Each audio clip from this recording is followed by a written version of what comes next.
Okay, here's a fun little game played just a few minutes ago. Not even a few minutes ago. Greg Kirkpatrick, 1095 versus Payne, 98, 1126. Okay, so opened up with e4.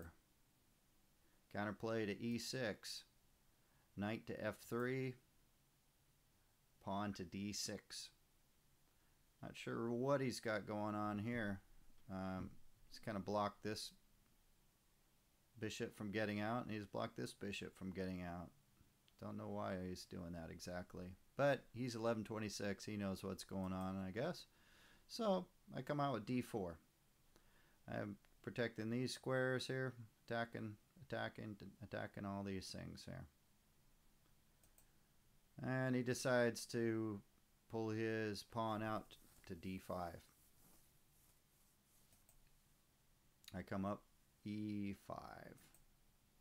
So he's got a pawn chain going. I've got one that I could be starting. He pulls out his pawn over here on a6. I come out to a3, h6, knight to c3, knight to c6, pawn to b4. Yep. Bishop to e7. I guess he pulled that out so he can head this direction if he wants to. Pull my bishop out to keep some protection on this line over here. Bishop to b2. And yes, he brings his bishop out to g5. What do we do there?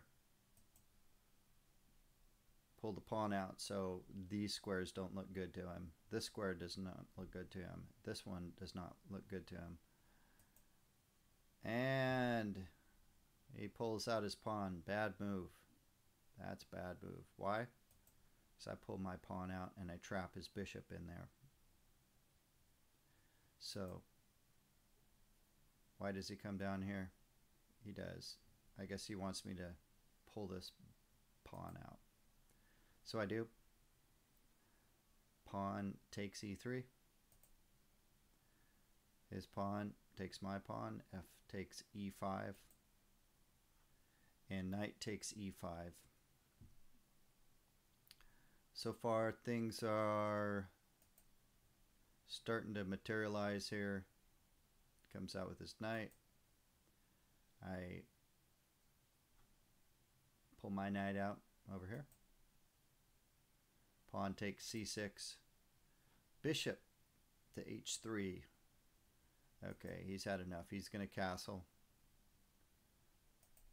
And I pull my queen out. Now, why do I pull it up to this square? Basically so I can castle. Mainly. Comes up here. Well, I don't like him sitting there with that knight. So let's trade. Trade. And queen takes pawn. Now I've got an eyeball on this pawn. He could pull his bishop out and protect it, but what happens here? Pulls his pawn forward.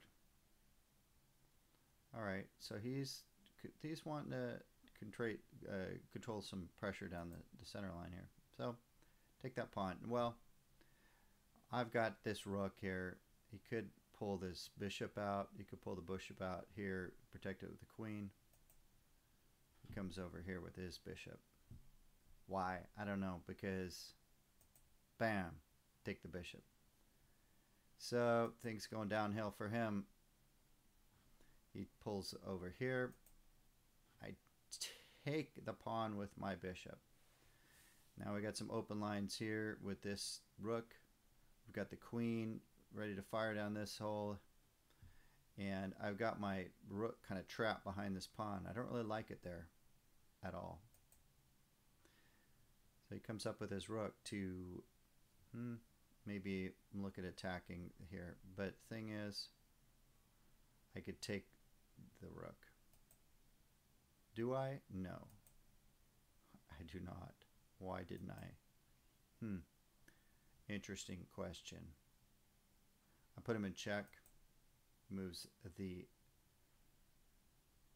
king into the corner there, I decided it's time to castle. Why did I castle at this point and in this fashion? Because, well, you'll see. He comes over to here and a really fluffy little tiny move attacking this pawn. Alright, big deal. Check. Why can't he take that? Well, he could. But he does. So this move, though, is kind of a discovered attack. Well, I put him in check. He has to get out of check, and he discovers that I'm going to take his queen. Bam, take the queen. Rook comes over here and put him in check, and I've got another discovered attack, this time on the rook, that I should have taken earlier. Maybe this game would not have gone 25 moves. Anyways, at this point, he resigns. Game over.